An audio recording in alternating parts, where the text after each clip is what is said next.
What is up, everybody? Here we are, episode 12, Yank This, here on Fired Up Sports Network. It's Chris here with Tommy once again. Tommy, how we feeling? What's up? Oh man, I don't even know. Disappointed, frustrated, tired of seeing the same shit year after year. I don't care how good of a start we had or how hot the start was. It's the same thing every year, right? It's good team, good hitters, okay pitching, great bullpen that fades out down the stretch because overused, guys get hurt, and here we are again, right? So I don't think we're the 78 and whatever team we were at one point, or like 58 and whatever we were, but I don't think we're also an under 500 team. I think we fit somewhere in between, but we got to get it right before it's too late. The division lead, I think, like you said earlier, is down to 6.5 or 6 games in the loss column. Even.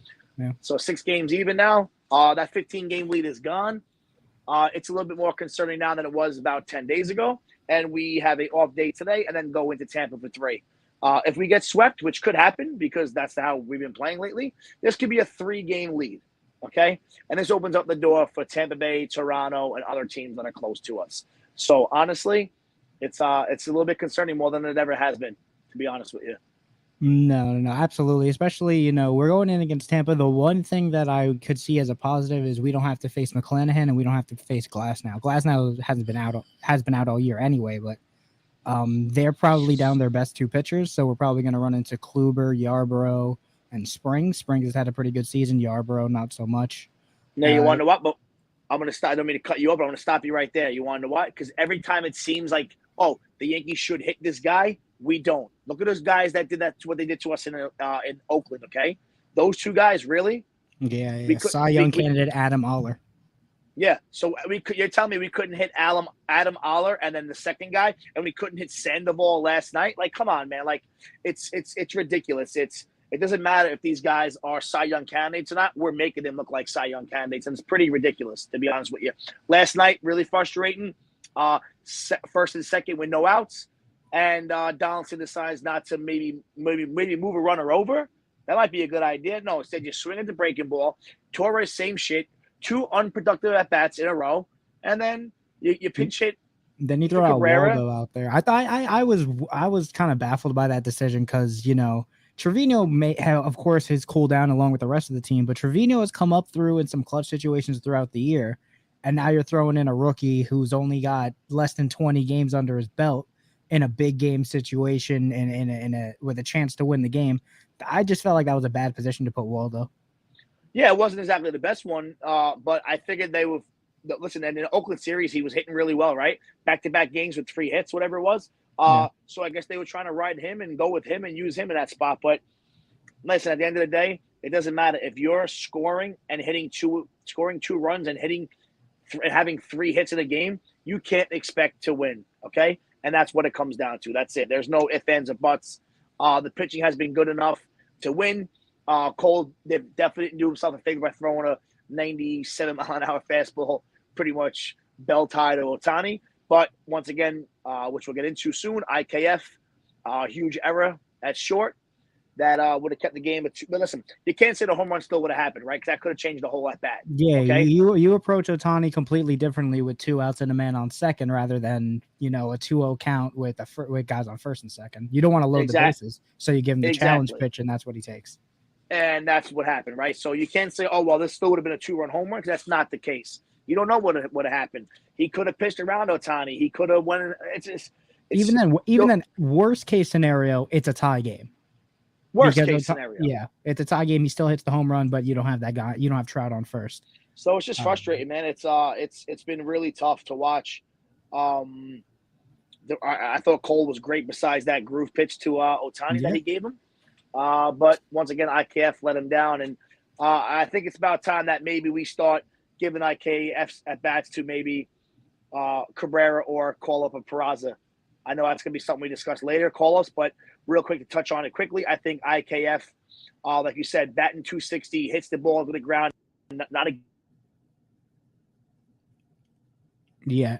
The thing with IKF is he really just doesn't do a lot. He's got pretty much no power. He's like one of the worst players in the league when it comes to isolated power. And, we thought that the fielding would make up for it, and it just hasn't. He's third in the league in errors at a very complicated position to play. Yeah, shortstop is not the easiest position to play. A lot of people would say it's the hardest position to play. But this is not the return we expected when we traded. Yeah, we needed to get rid of not Glaber, Gary, and we had to get rid of Gio just to package Gary up. But it just feels like a lateral move at this point when it comes to the players. Well, it that we does. can return. It does when you look at what the guys that we got are doing, right? What is Donaldson doing, right? What 13 home runs? Don't get me wrong, great glove at third, but it's not like we don't have great gloves at third anyway. Like if you put DJ there, I don't think anything changes. Yeah, it's DJ's still not as good as DJ, but he's still very close and capable enough to do what Donaldson can do. And this is this makes the trade look a little bit more not so good as we thought it was going to be. But at the same time, I am happy to get rid of Sanchez. So I really don't know. I still think it was a good idea, but we'll see. But yeah, it's maybe Falef is the guy who sits down, I should say, and Cabrera starts playing there rather than right field or a second or third. He might be playing short a lot more. You touched on it a second ago. We can talk about the call-ups right now. I mean, if there's a guy that you want to call up, it's probably going to be Peraza. But because we've waited so long to call him up, he's not going to be playoff eligible. And correct. I said it last night that IKF really should not be the starting shortstop for this team come postseason. I think Cabrera has earned his spot. Yes, I know he came up short last night, but again, he's still a young guy. He's great defensively. He's stellar defensively in right, third, short, second. He's been making the plays, and I just don't see any upside at this point with IKF. And no, I agree. I would explore moving him in the offseason if you can, moving him, Donaldson, Hicks, and at this point, I mentioned it earlier in the week, and we might let Glaber walk. He had a great first half of the season.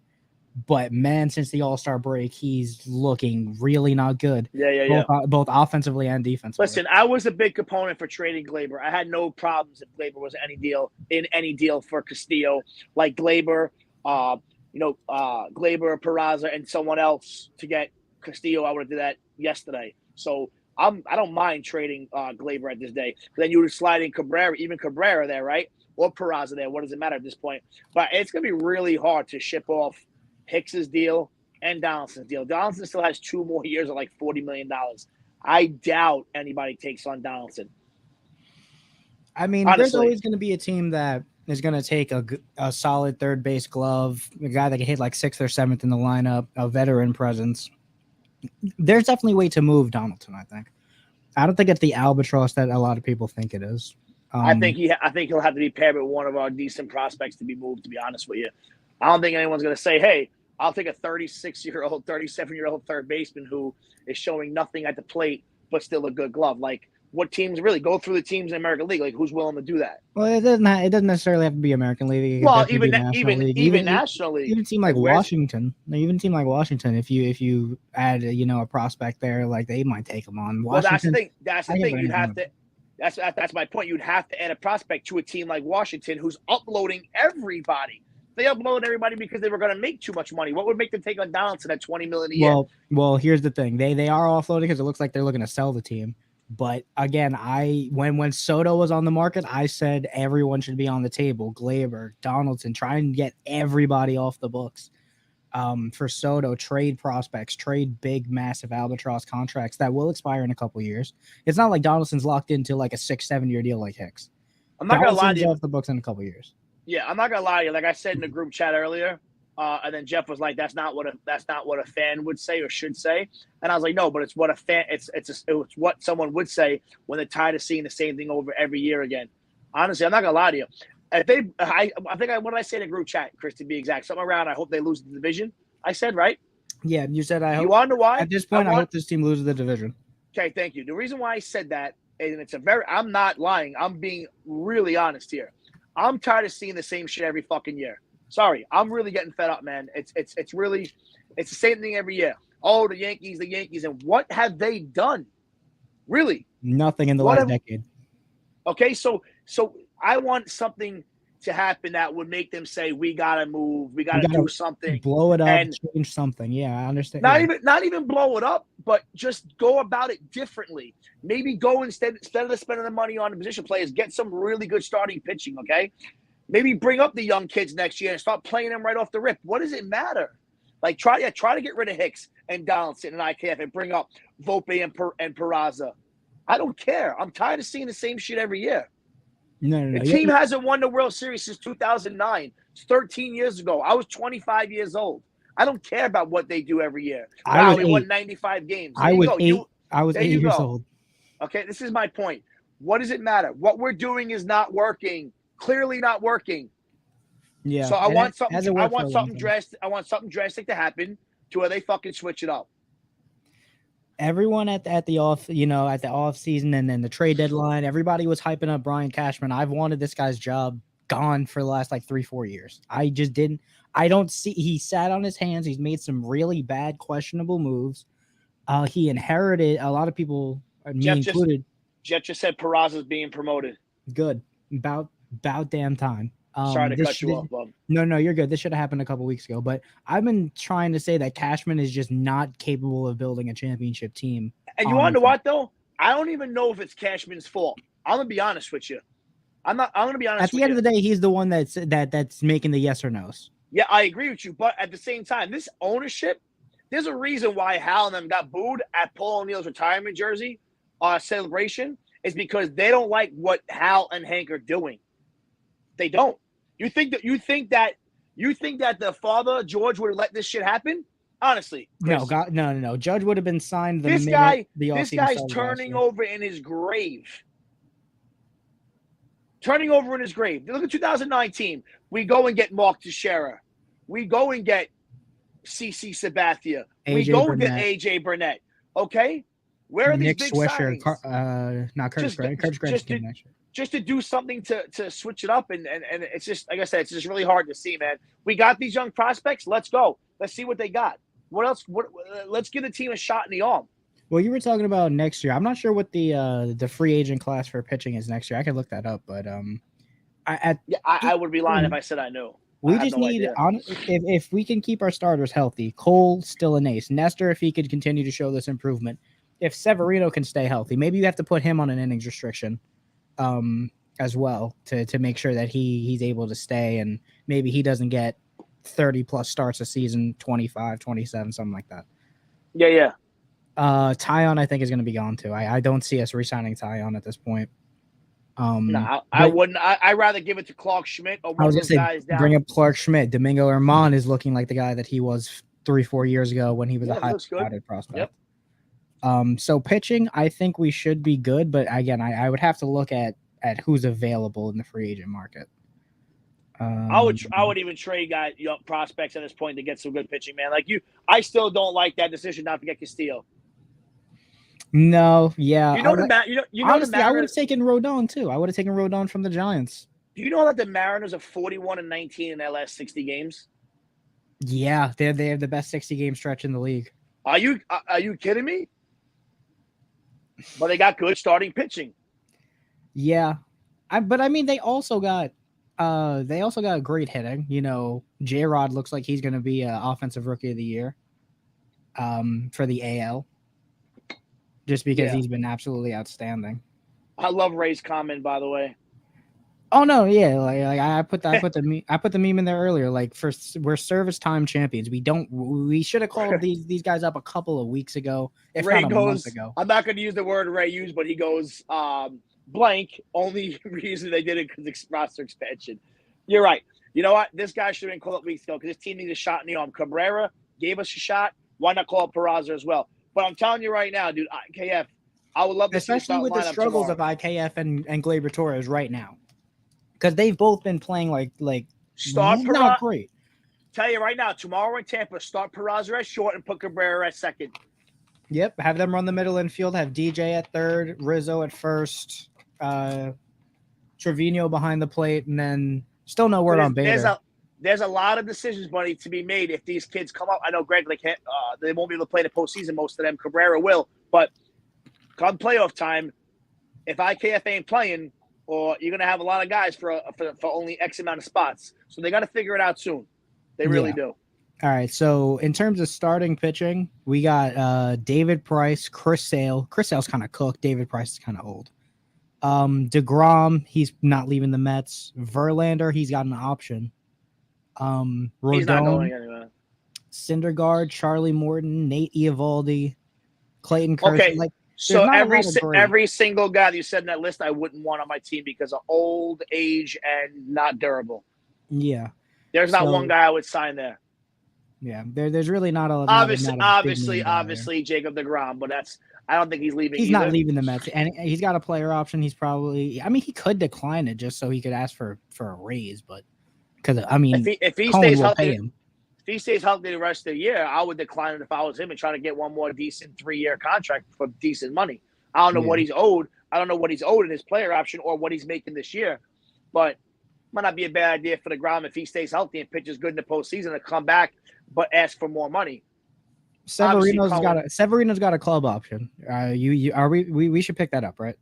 I would pick that up because I think when healthy, I would pick it up whether he's a starter or a bullpen guy. I would pick it up either way. I'd pick it up for Severino. When he's on the mound, he's great. It's just he's not on the mound. Of course. But yeah, Sonny Gray. There's really not a big name splash guy, or even like a 3-4 guy that I would. So let's go back 6 minutes ago. Why not make the move for Castillo? If there's nobody that you're going to like next year in free agency, why not go get the guy that would trump everybody in free agency? What, you're comfortable again doing Nestor, Severino, Cole, and Herman? Schmidt and Herman, yeah. Whatever. That would be the 5 next year. So that's what you're telling me. You're telling me that the Yankees are fine with that rotation again one more year. Oh, we got Frankie Montas too. I'm sorry. Don't forget about Montas. Man, I know he had a couple good starts. Whatever. He had a couple decent starts. He hasn't been great. He hasn't been the guy that we thought would give that shot in the arm. But that Mets start was a good game. He looked really good. Yeah. Yeah. All right. But we'll see, man. Oh no, it's just really tough. It's tough. It gets frustrating. I mean, overall, this really isn't the biggest free agent class. You do have like the top heavy guys. You got Judge on the market, Trey Turner on the market, but other than that, this isn't the best free agent class. This isn't as deep as it was over the last couple of years. Which makes it even worse for standing pat. So either bring up the young guys or trade the young guys for a good player who's not too old. That's it. Yeah. Okay, I'm about to give you a crisis scenario right now. Aaron Judge does not sign with the Yankees in the offseason. What do we do? Where do we go from there? Who do we go after? I think Trey Turner would be a really, really good piece for this team. If he's still on the market by the time Judge signs somewhere. Yeah, having to lock him up for shortstop, that'd be great. You can lock him up at short or second. He could play both. He's played both before. Well, I'll tell you right now, Trey Turner, I don't know how old he is, but I'm probably locking him up and playing short. Trey Turner, he's not even 30 yet. He'll be 30 at about halfway through next year.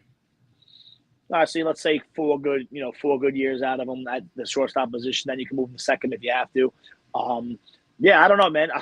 Listen, I don't know what's going to happen with Judge, man. I really don't even know. That's something I want to talk about, because I don't know what's going to happen. Yeah, it's just crazy, bro. Like, if there's no Judge next year, that team's in really bad shape. Well, you also got to think Benintendi is also not locked up, so left field could also be up in the air. Yeah, but I can see the Yankees trying to re-sign Benintendi to a decent 3-year deal. The reason why Benintendi was on the market is because he's probably going to get a pay raise. He's probably going to be, getting paid more than the 8.5 that he's getting paid now. I would give him 3 years, $33 million. You give him 11 AAV? Yeah, I think I would. I think the guy's listen, I ain't gonna lie to you, buddy. I looked at his stats a couple weeks ago after one of my softball games. We were talking about certain guys and Benintendi, Yankee fans, Met fans on my softball team, and I looked up his stats. They were a lot better than I thought. Benintendi, actually. He's a 300 hitter. He's a 300 hitter. He gets on base and scores. He was driving in 85, 80, 90 RBIs with the Red Sox those 4 years that he was there. I didn't know his numbers were that good. I was very shocked to see them being his numbers as good as they were. I would lock him up 3 years for $33 million if you could get him in left field. Then you re-sign Judge, put him in right, and you got obviously have Bader in center. A full year of Benintendi, Bader, and Judge as an outfield would be really, really good. Very good. One of the best defensive ones in the league. But yeah, like I said, this is just not a deep free agent class. So pitching, I really don't know where you would go to improve if not the farm. Yeah, but listen, the guys in the farm haven't been getting done. This is why at the end of the day, prospects are prospects. 2 years ago, we thought we had that guy with Davy Garcia. He hasn't even got a call up in 2 years. Yeah. Right? Yeah, true. Oh my God. We're not trading Davy Garcia in any deal. No way. Davy Garcia is going nowhere. Yeah, Davy Garcia was untouchable, and I don't think he even made the top 100 prospects. So that's my point. At the end of the day, prospects are prospects, and in other sports, draft picks are just draft picks. They are what could they be. But once again, if you look at the Yankees' homegrown talent in the last 10 years, who has worked out? Homegrown. It's Aaron Judge only. Severino when healthy. I'll stand by that. Severino when healthy is he's an ace. He's a number one pitcher caliber player. All right, I'll give you Severino. Who else? Homegrown. In 10 years. Nobody. Judge, and then I'll give you Severino. Prospects and prospects, man, at the end of the day. Loaizaga? I think Loaizaga still has some promise, but he's struggled this season. He's had a good last 10. Yeah, I wouldn't put him on that working out really good prospect list. I'll give you Severino, bud, but I ain't giving you more than that. Yeah. But so that's my point, man. Prospects are prospects at the end of the day. Especially if you look around the league, there are teams at least giving the prospects a shot. We're just holding on to them. Like look at Baltimore. Baltimore this season called up Grayson Rodriguez, Adley Rutschman, and they just recently called up Gunnar Henderson. And, when they were on the field, Adley's been looking like one of the best catchers in baseball. Gunnar Henderson immediately made an impact. Grayson Rodriguez immediately got hurt, but the couple of appearances he made, he looked good. This is the problem, though. Not a problem, but this is the reason why. The Yankees, at the end of the day, are not known to call up prospects and let them flourish at the major league level. They don't. They really don't. They trade for guys, and they sign guys in free agency, okay? They don't just say, hey, you're supposed to be a stud. Get out there and show me what you got. As soon as they show any bit of signs of struggling, they demote them. David Garcia just struggled a bit. Send him down. Where's he been? Miguel Andujar. 50 double. Feels like he can't do that at the major league level right now. That he had 56 doubles in the peak of the juice ball era. Like the balls were clearly, they had a little bit more bounce to them, a little bit more off the bat to them. Since then, he just hasn't looked like that guy. Yeah, he's also been hurt. He's also been hurt too. But like the Yankees don't really, these other teams that you're talking about, they call up prospect because they're not signing anybody in free agency. They're not trading for Luis Castillo. They're not trading for a Benintendi, Baltimore, teams like that. Yeah, great story, Baltimore. They're not going to make the playoffs though. Great story, but they're not going to count them out. Don't count them out. They're 2 games out of a playoff spot right now. Baltimore could definitely sneak in if we take that Minnesota series. I could see Baltimore sneaking in. If we take 3 out of the 4 against Minnesota, I think they could sneak in. Yeah, we'll see. I don't know, man. It's just hard to watch. It's frustrating. It's absolutely frustrating to watch. I talked about it right before the show, but spoiler: there's no top 10 this week. There weren't 10 players that were really good this week. Sorry. I'm actually surprised that you have more. That you have more than 5. I had 7, and I think 2, and then I added 2 more just to be nice. But even then, I don't want to. The 2 that I added were Oswaldo and Donaldson. But even then, Donaldson it's just not fun watching him swing the bat. Like, you just go up and you're just like not excited to see him at the plate because he's going to swing at a slider 5 feet out of the zone. He's going to swing at a curveball in the dirt, and then he'll look at a pitch right down the pipe. That's what I'm saying. If we're going to lose anyway, bring up some of the young kids and see what they got. Who cares? You're not winning ball games. You had your worst month stretch in 30 years. Okay? 30 years. Yeah, 11 and 18, worse in September of 91. So let's stop. But, touching on the series with Oswaldo, Judge is still the MVP. I don't care what anybody says or what Ohtani did with that 3-run shot against Cole. that was kind of on IKF, but Judge is still the MVP. He's still on his way to breaking Roger Maris's record. He's got 51 home runs. Shohei Ohtani is granted still. Okay, Tommy, would you say that Shohei Ohtani is still a better baseball player than Aaron Judge? I think he is more obviously dimensional because he can pitch and hit, but I don't think I would say he's more, maybe more athletic. Maybe I guess you could say it, even though Judge is pretty athletic for 6'7", 6'8". Athletic for a 6'7" center fielder. Yeah, but listen, man, only thing I will say about this whole Ohtani deal is, it's amazing what he is doing, pitching well at the major league level and hitting and doing a pretty good job of that. But I still think Judge is the MVP this year. I woke up to a text message this morning from one of my good friends in Las Vegas, Ryan, who I haven't talked to in a while. But he wrote me, you know how I always post, and Ray does it, I think, as well. Some of us do it AL MVP, doing AL Judge doing AL MVP things, whatever we say. Mm-hmm. I get a text from my buddy Ryan that said, Shohei Ohtani doing AL MVP things. And I didn't even respond to him because I didn't want to even get into that at 10 o'clock in the morning when I was up. Actually, 7:30 in the morning when I was up to take my daughter to school for her first day of school today. But it's 4:30 a.m. Vegas time, so I didn't answer him back. But enough. Stop. He's not the MVP. What he's doing is amazing. It's unbelievable. The guy's pitching and hitting, but he's not the MVP. That team is trash. I don't care if they took 2 or 3 from us. They're trash. That's it. Yeah, but I mean, with that argument, they could just throw, Mike Trout won 3 of them.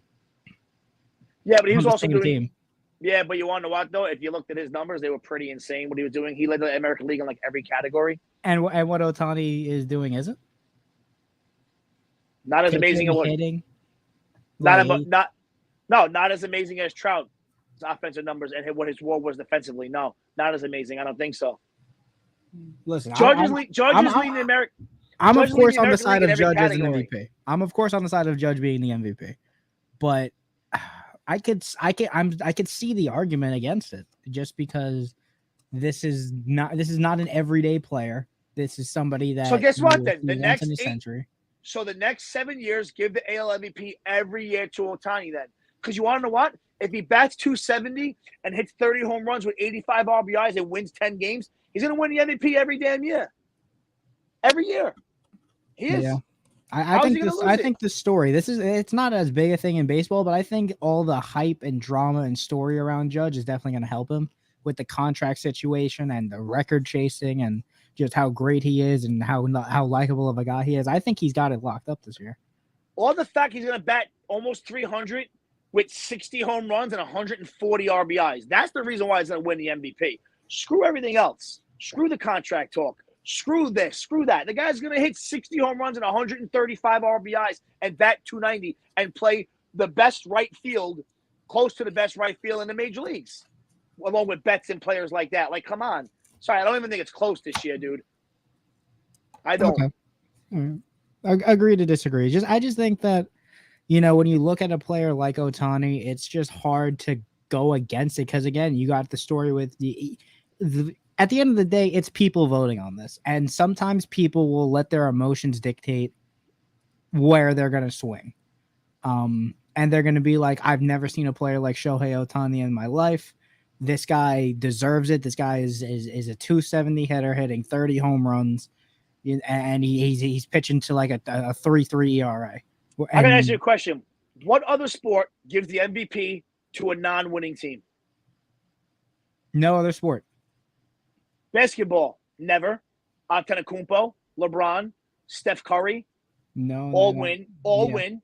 Yeah, it's even other than like Russell Westbrook in 2017, where they got like the 6th seed. The guy averaged a triple-double. Yeah, how do you not give it to him? So that's what I'm saying. Like it's always the NFL doesn't either. Usually the best quarterback on the best team gets the MVP nod. Unless someone has like an insane like running year, like let's say like a couple years ago with Derrick Henry, Jonathan Taylor had an offensive player of the year caliber year last year. Yeah, and that's why I think if you want to do it, break it up into let's call it something else in baseball. Then not the most valuable player. Let's call it the most amazing player, the most athletic player, the most intriguing player. Let's call it something else. Not most valuable, because you're not valuable to your team when you're going 60 and 90, 60 to 102. That's, to me, is not valuable. Fair. No. I can see where you're coming from with that. Like I said, I'm still in the judges at the AL MVP camp, and I will be in that camp until the end of the year. But I know that people make mistakes. Jeter's not a unanimous Hall of Famer because somebody thought that he didn't deserve it. Yeah, like I said, my little tirade about Judge winning is nothing against you.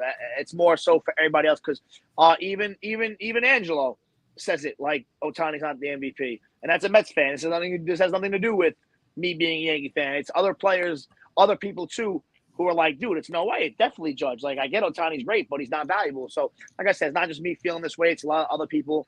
And like I said, my little rant was nothing against you. It was against everybody else who thinks that. Because honestly, like I said, dude, it'll be every year Ohtani until he quits baseball. Yeah. That's all. Man, the Angels team is just frustrating to watch because you do have Ohtani and you do have Mike Trout. And they're just so bad. They're just really just not a good team. Artie Moreno about to sell the team. About time after all that contract for what's his face at third base didn't work out because he's always hurt. I mean, it's just a pattern of that in LA because you had the big contract to Pujols, you had the big contract to Josh Hamilton. It's a repeating cycle with Artie Moreno as the owner of that team that they sign big and then they immediately fall off a cliff. They signed big because they got to go big, otherwise guys wouldn't want to go there. Yeah. No offense. It's all the way up in Anaheim. The Angels won the World Series one time recently, right? Back in the day. I think it was 2002. Yeah. So they won a World Series 20 years ago. They've done nothing since. Yeah.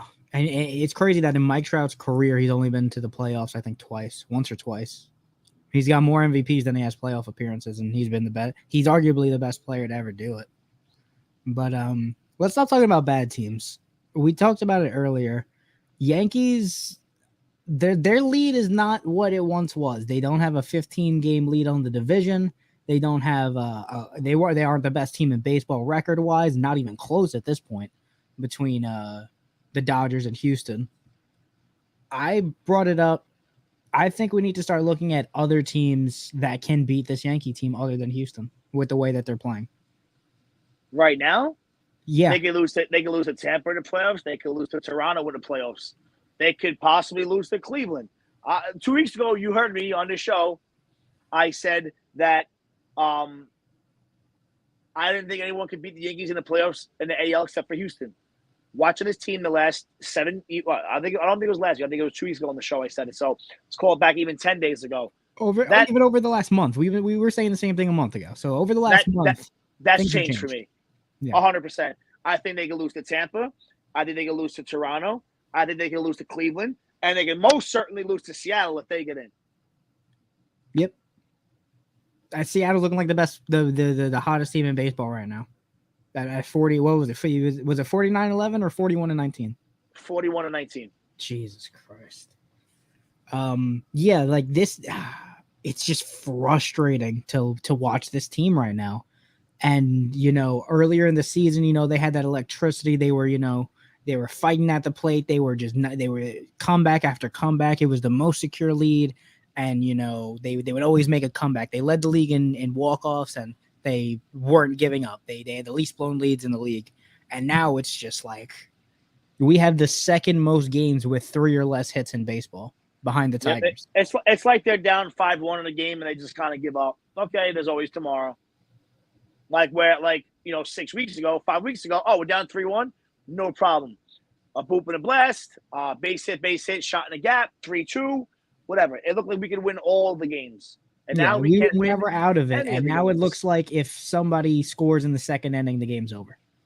And an error happens and it looms so large now. It's just a bad run for longer than we thought. No, for sure. Especially, injuries are just definitely starting to mount up. Ray talked about it all season long that we needed arms, but man, just looking at the guys that we don't have available right now. Chapman, yes, he's inconsistent, but he's an arm. Green, he's going to be out for the year. King, he's going to be out for the year. Holmes is just coming back. Miguel Castro, again, he's inconsistent, but it's just a lot of injuries are mounting, and it's really, really just starting to show. Like I said, even a couple of guys you aren't huge to our bullpen. Now you got to substitute them out, and you're going to bring up someone who's not as good as them. So it's losing 2 levels of a reliever, right? You lose the guy Castro, who even if you call him a C plus, well now he's replaced by a D, not by a B, because otherwise we'd have that B on the roster already. See what I'm saying? Yeah. So it's like a double. You lose 2 times there, and it all adds up after a while.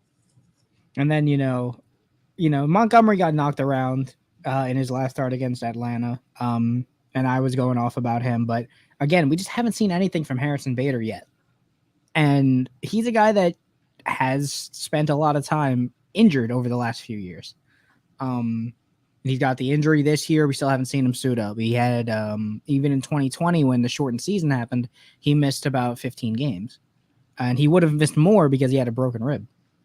Yeah. But the season was shortened. But this team is just... Again, I know I keep repeating myself, but every time someone comes up to bat, it's just like, unless it's Aaron Judge, it's just like, man, I'm just waiting for this at bat to be over. Yeah. Gleyber Torres, Josh Donaldson, IKF. I mean, even Trevino, Higgy, Hicks, Rizzo will maybe hit a home run every now and again, but we all know that he's like a 230 hitter. Benintendi, he's been cool, but he hasn't really come up in the biggest of situations. There's been a lot of times where, 2 on, 2 out, and you got Benintendi up and he just doesn't drive anyone home. It's really, really frustrating to watch this team, top to bottom. We can't score. When we do score, we can't pitch. When we can pitch, we're getting shut out, 3 hit, damn near no hit by Oakland, of all teams, the worst team in baseball this year. And I just hate where this team is looking forward. I don't have any hope. I was talking about World Series ambitions from day one all the way up until the All-Star break, and it's just like, man, this is just not the team that was doing that 3 months ago. Yeah, I agree. Yeah. But like I said, we still have time to right the ship. All is not lost. If we can just get back on track, it's a new month, worst month in damn near Yankees history over the last 30 years. That's behind us. If we could look forward and take 2 out of 3 against Tampa, take 3 out of 4 against Minnesota, take 2 out of 3 against Tampa in the following series, we still have time to right the ship. We're going to be getting guys back. Who are we getting back? I feel like Bader, he'll be back by hopefully mid-September. Severino's same with Severino. We just started some low A. We just started some low A stuff. Chapman should be back. Cortez should be back. So a fully healthy Yankee squad is something that I feel like we haven't seen in months. So I feel like if we can get a fully healthy squad out there, we could still right the ship. We could still win this division. But we're watching it slip through our fingers slowly. Well, it's a slow burn. We're not doing ourselves any favors when we go into Oakland and the Angels and go 2-4. No, not at all. No. We went. We split the series. Sorry, 3-4. Yeah. Sorry, 3-4. Yeah, because we had 4 in Oakland. Yeah, sorry. So you're not doing yourself favors when you're riding a 5-game winning streak, and then go on that West Coast trip. Yeah, we talked about it last week, right before that West Coast trip started. That we were talking like, hey, this team should go above 500. This team should go 5-2. This team should go 4-3. Yeah, I know I you said 5-2. And yet, here we are, going 3-4. That 6-game lead could have been 8, which is a big deal. So I don't know, man. It's just really tough, brutal. Yeah, two extra games on the Rays would be great. Same with both. Like Toronto is still, No, they're not out of it. They're 10 games back. I'm sorry, 8 games back. Baltimore's 10 games back. They're 2 out of a playoff team. This division is very, very tough to win, and we are finding ways to lose games rapidly. Yeah, it's brutal. And you know, earlier in the season, if you go back a couple episodes, if you watch our older episodes, we kept saying that this team is finding ways to win. It's completely flipped. We are finding ways to lose every time, whether it's not scoring any, not hitting anything, bullpen blowing up, starting pitching blowing up, not having a designated closer right now because of the injuries. The rotation getting messed up because of injuries. The spark is just gone. It's boring baseball almost at this point. And you know, when the Yankees aren't in the playoffs, you could look at the numbers over the last decade. When the Yankees aren't in the playoffs, you know, by the ALCS, numbers drop. This is the most profitable franchise in the league, and we are just not playing fun baseball. This is not fun to watch anymore. So, all that negativity behind us, it is a new month. We got 3 games against Tampa, 4 games against Minnesota, and then another 3 against Tampa. I want to go 7-3 in that stretch. Okay. 7-3. I think I want to take 2 in both Tampa series, and I want to take 3 in that Minnesota series. I don't want to lose more than 1 game in any of those series. And again, with Tampa, I mean, we talked about it earlier. The pitchers that shouldn't be doing us like that are doing us like that. And, you know, we're not going to see McClanahan in either of those starts. We're not going to see Tyler Glasnow in either of those starts. We're probably going to see Corey Kluber twice. Who we couldn't hit last time. Yeah. So I feel like we could. They're winnable games, and that's the thing. This team is so good when everything is clicking, but it's just not right now. Something is off. The only person that's on is Aaron Judge, and a couple of other guys, but they consistently, throughout the season, I could probably count on one hand of guys that I could be like, yeah, these guys have been solid all year. It's Aaron Judge, Ron Marinaccio, Clay Holmes before the injury, I guess. Yeah, and that's why if you look back at why I think Judge is a clear-cut MVP, if you take him away from the Yankees, they're not winning the division. That 6-game lead is definitely not 6. No, yeah. And I mean, even Giancarlo Stanton, he went from a damn near 300 hitter to hitting 220 in the last 25, 30 games. So like this team just looks deflated. I don't know if it's Boone. I don't know if it's somebody, but the problem is that like a fire. The problem is that it's all happening at the same time. Okay, the pitching's not been good, and so is the hitting. You can get by when the pitching is good and the hitting's okay. You can do really good. You can be okay when the hitting's phenomenal and you're pitching okay. The problem is they're not doing all 3 facets of the game at the same time: defense, offense, and pitching. It's not all gelling at the same time. That is a problem. Yeah. And I mean, if you look at the names on the team, we shouldn't be as bad as we are. Like you said, we're not the 70 and whatever team that we were, but we're not 11-18.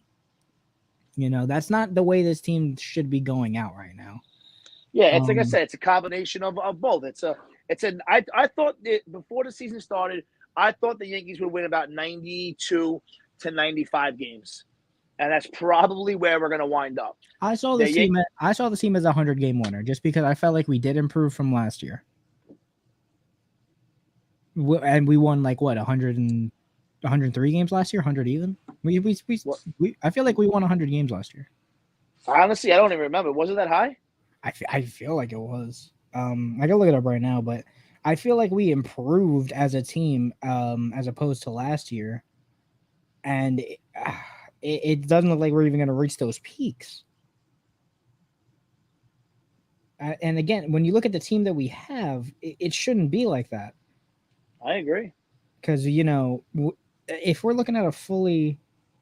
Oh, no, you're right. The Yankees won 92 games last year. I don't know where I pulled 100 from. Oh, I'm sorry. I was thinking about out in the NL where they had like 200 win teams.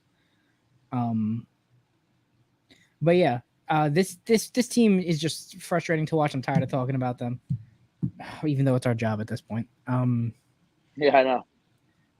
Just But tough. again, we a lot of negative energy right now for the pod, rightfully so. Looking forward, I gave my prediction. I want to go 7-3. Tommy, what do you think of the next 10 games? All right, so the next 10 games, real quick, I'm sorry. It's 3 against Tampa, 4 against Minnesota, and 3 against Tampa again. Yes. At minimum, you got to go 6-4. Minimum. And I know 4 sounds like a lot, a little bit over 500. But if you could tell me right now, take 6-4, and we take 2 out of 3 against Tampa, only 2 against Minnesota, and 2 again against Tampa, I'd rather go that way if it's only going to be 6 games. Right? Let's get the wins against Tampa. But I don't even know, man. I don't even know what to say right now. I don't know what to. What do I want them to go? 7-3. What do I think is going to happen? 5-5. They're really not that good right now, man. The way the team looks, I can't even blame you. I can't even give you foolish optimism. I'm a realist. I'm a Yankee fan, but I'm also a realist. I'm not going to sit here and just say, "Oh, no problem, 8-2." We got it. Great, 8-2, no problem, guys. No. I'm concerned, and I'll be not be happy, but I would be happy at 6-4, 7-3. I'd be ecstatic at 7-3. I'd be content at 6-4, 5-5. Yeah, but that's just based off what we've been seeing with this team lately. Yeah, again, if this was a couple months ago, we probably would confidently say 8-2, 9-1 maybe. Just the way the team looked back then, when Rizzo was firing on all cylinders, when Trevino was firing on all cylinders, when Stanton was firing on all cylinders, and now let's talk lineups real quick before we wrap it up. When it comes to the postseason, what is your 1 through 9 looking like in order? Damn, man, that's real. I'm gonna struggle with this.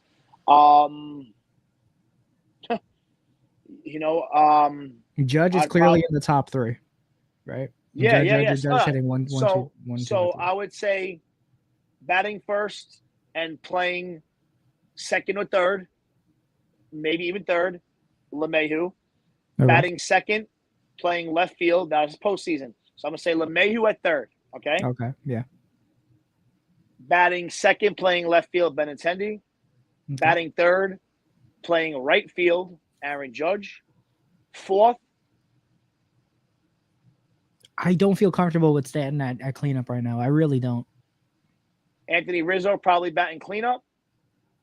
At DH, fifth, Giancarlo Stanton. Batting sixth, playing second, Gleyber Torres. Seventh, your starting shortstop. I wouldn't mind if it's Oswaldo Cabrera, to be honest with you. Eighth, batting eighth and playing catcher Trevino. And ninth, playing center field, Bader. That's about what I was thinking. Because now, I think Donaldson looks extremely lost. Yeah, play DJ. Like I said, there isn't a colossal drop off if you have LeMahieu at third. I think LeMahieu's got to play every day, and the best chance for him to play every day is to be playing third base. All right, fair enough. I was gonna I would offer my lineup, but really that's about what I would do. Maybe I would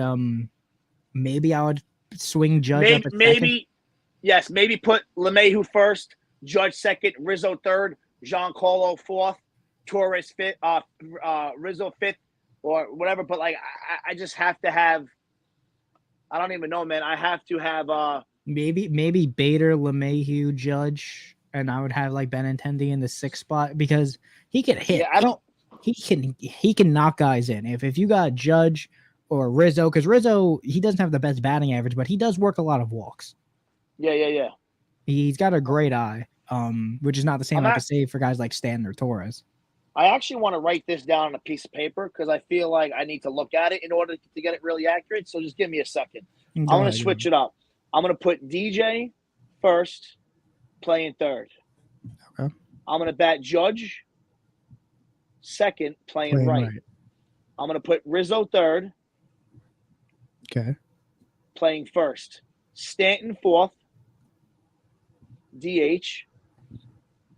DJ, Judge, Rizzo, Stanton.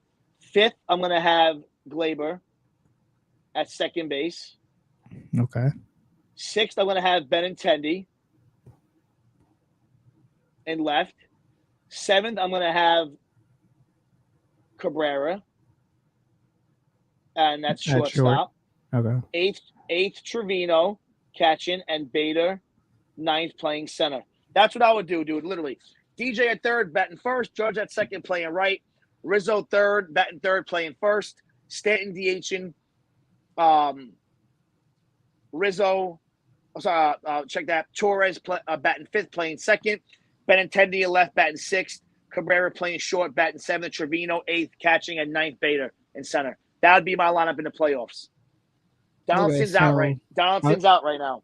Okay, so the bench squad would look like Aaron Hicks, IKF, and Donaldson, and Higashioka. Okay, so that's 13, and then you're gonna have 13 in the 13 pitching. Yes, 13 pitching. Split right down the middle. I could see it, but man, that bench the bench just doesn't have a lot to offer. Also, guys like Marwin. Well, this Marwin's not only Marwin gets a spot. I think Torres, IKF, who could play short and third, it becomes that guy. And then when on days you don't want to play Donaldson, you can have Cabrera play second, and you can put IKF at third or short, whatever. That'll be our utility guy, IKF. That's something I'm surprised we haven't, thought of is moving IKF back to third, where it seemed like he had a lot of success. Well, he won a Gold Glove with Texas a couple years ago at third. I don't think he's had any service time at third base this year. Well, it's tough to have him play third base when you got LeMahieu and Donaldson playing there primarily, right? You can't sit a 25. You can't sit a $25 million guy in Donaldson all the time. So unfortunately, you got to play him.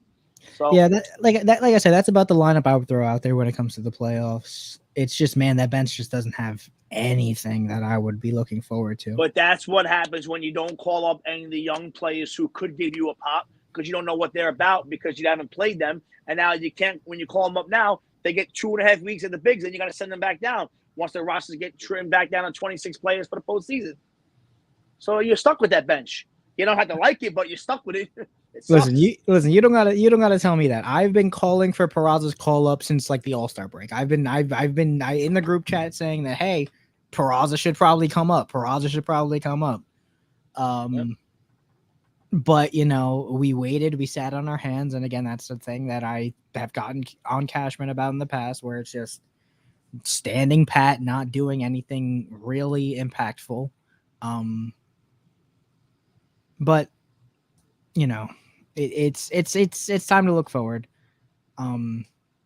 Because this team I don't think is bad enough to fall out of the playoff race. I'll say that, but first place is probably not going to happen. We're probably not going to lock up the 1 seed anymore. That's probably Houston by a good margin. And at this point, we may not even lock up first place in the division, because the Rays are hot on our tail. The Jays are hot on their tail, and I do think Baltimore looks promising, but I don't think they're going to make the playoffs this year. Yeah, that's what I said. I think they miss out. With the way, just not because of anything Baltimore is doing wrong, just because of how hot Seattle looks right now. I don't see Seattle falling off a cliff to where Baltimore could sneak in.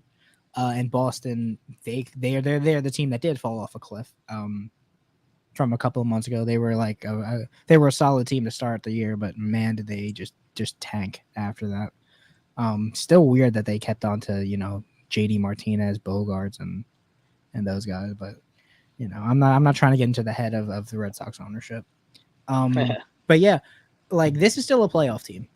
At no point do I think this isn't a playoff team, but as we talked about earlier, we need to consider that Houston may not be the only team that can beat us, that can knock us out of the playoffs. And, if that's the lineup we're throwing out, it's not too different from the lineup we're throwing out right now. So Well, that's the problem when you don't. That's the problem when you don't call up anybody and then you're expected just to use who you have only. That's it. Okay. This is a team that's 10 and 18 in August alone. Okay, and you do nothing to improve your team. So who do you expect to go to, right, when things get tough? You got no one to go to.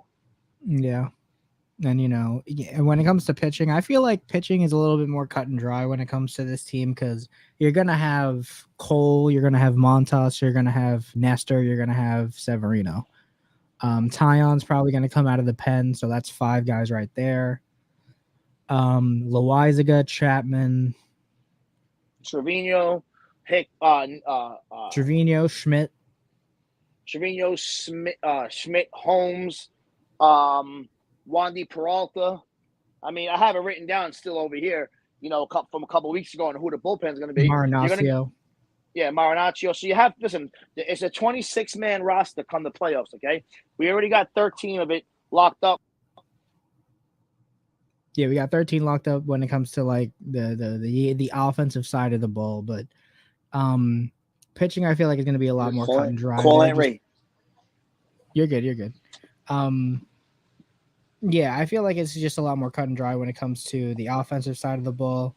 When it comes to pitching, I mean, there's just guys you could look to cut immediately.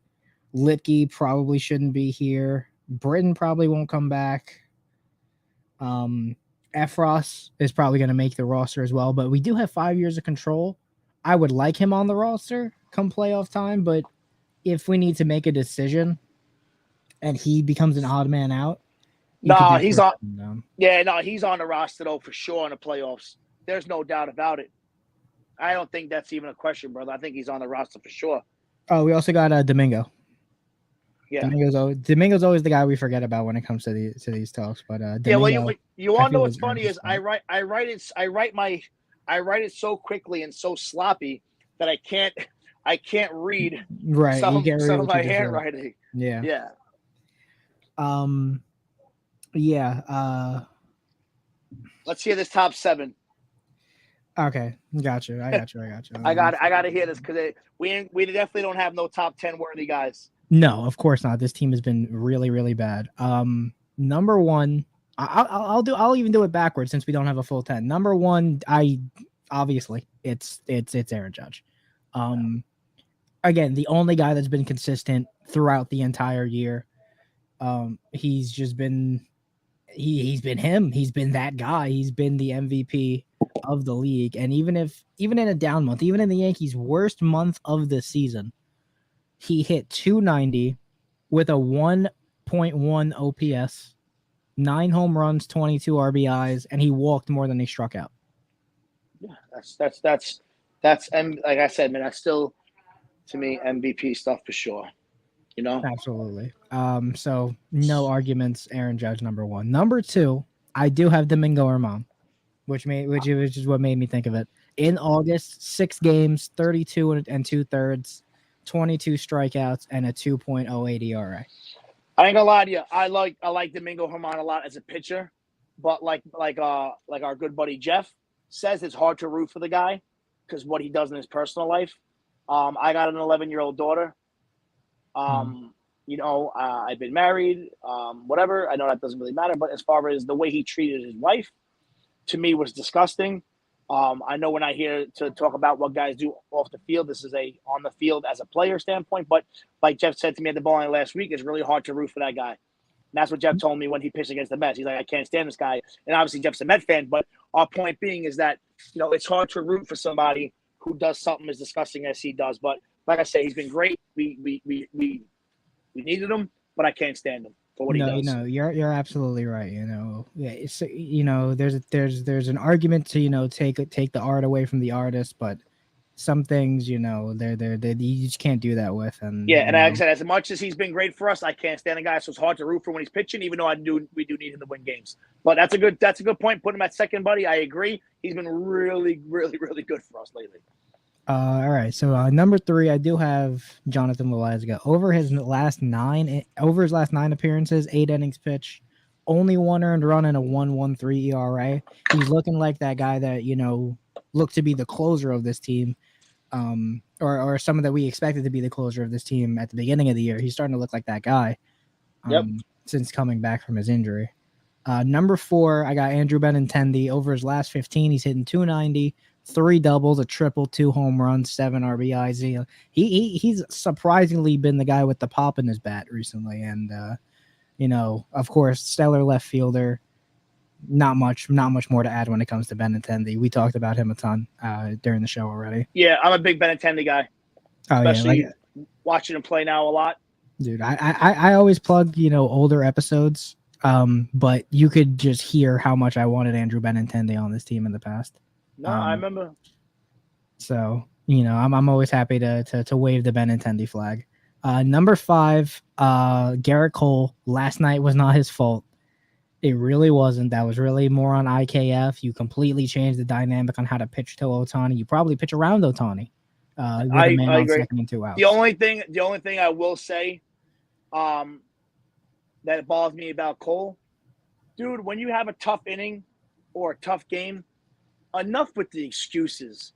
Enough with the distracted with the fan on the field or it was a little bit, early in the season, I was a little cold out, or it was this, it was that. You don't pitch well, say, hey, I take that one. That was my fault. He always does have a diversion, on what happens. He does, like, oh, well, blah, blah, blah, blah, blah, blah. No, just say, you want to what? That's on me. I'm sorry. I should be better for this team. That's why I'm here. That's all I have to say about Cole. Cole's always been the guy to have that excuse. In fairness, he doesn't really make a lot of mistakes. The thing is, he is home run prone. He's bound to give up a home run maybe once a game, but he doesn't allow a lot of guys on base. And even in his last 2 starts, he's only got 3 runs. Runs allowed. He don't give up like 7-8 hits in the start. It's usually like 3 to 6 hits, and it's always the long ball that always got him. It's about 4 hits, but 2 of them are home runs. Yes, and that's every year since he was in the majors. That's every team he's been on. So, all right, Cole 5, go ahead. I got Ron Marinaccio. He did kind of struggle in his last appearance, but he also kind of inherited 2 guys. So I'm not going to – even then, I'll throw up the stats right there. Only 2 earned runs, 7 hits, 34 strikeouts, and a .6 ERA in his last 30. He hasn't fallen out of my top 10 or top 7 based on 1 iffy appearance. 2 minutes. So Ron Marinaccio at 6, and number 7, I do have Rizzo, who played actually pretty well last week. He hit 280, 992 OPS. He had the 2 home runs and the RBI single in Oakland. He played well this week, and he's always a stellar first baseman. So Rizzo is my top 7, and like I said, I did have Oswaldo at 8. He did hit 300. He just didn't do anything else. He had 1 RBI. Not a lot to ride home about for this team over the last week, but that's my top 7. What do you think, Tommy? I think it's really good. You want to know what? I know it's top 10 list, but guess what? There hasn't been 10 guys. Just like back in the day, 2 months ago, when we first started the show, episode 2 and 3. Hey, Tommy, trade of the week? No, we're really good. We don't got to do anything. It's the same exact thing. Okay. To end it, I would love to have a good 10-game stretch here coming up, starting tomorrow in Tampa. I see us going 500, but I would be really happy at 6-4, and I would be ecstatic at 7-3. So hopefully we can turn it around, man, because we got to start before it's too late, and this will be one of the biggest collapses in baseball history if we don't. Yep. Tommy, I do. I know you got to get out of here. So it's all good. Yeah, that's all right. But I just need a good stretch here coming up because it's been like this for way too long now. Absolutely. So that has been episode 12 of a very negative episode of Yank This, but we kind of needed to vent and talk about it. You got to call for what it is. Yeah, we've had some rose-colored glasses because of how well we started, but man, it's been rough. Episode 13 will be more positive, I promise. Yes, it will. It's hard to turn a girl who's a 2 into a 10. Yeah, it's going to take a lot of drinks. I know that's a bad comparison because I shouldn't be talking like that. But let's just maybe use something else comparison. But either way, it's bad. It's not good, and it'd be to turn around quickly. Otherwise, I expect some big changes in the offseason, personnel wise, maybe even player wise. So we'll see. Hopefully next Thursday we got some more happiness to talk about as a Yankee fan. We'll see. That's what I'm saying. We're going to be more positive next week, and I'm putting that energy out into the air again. I like that. Episode 12 of Yank This here at Fired Up Sports. Me and Tommy signing off. My man. Go Yankees. Go Yanks.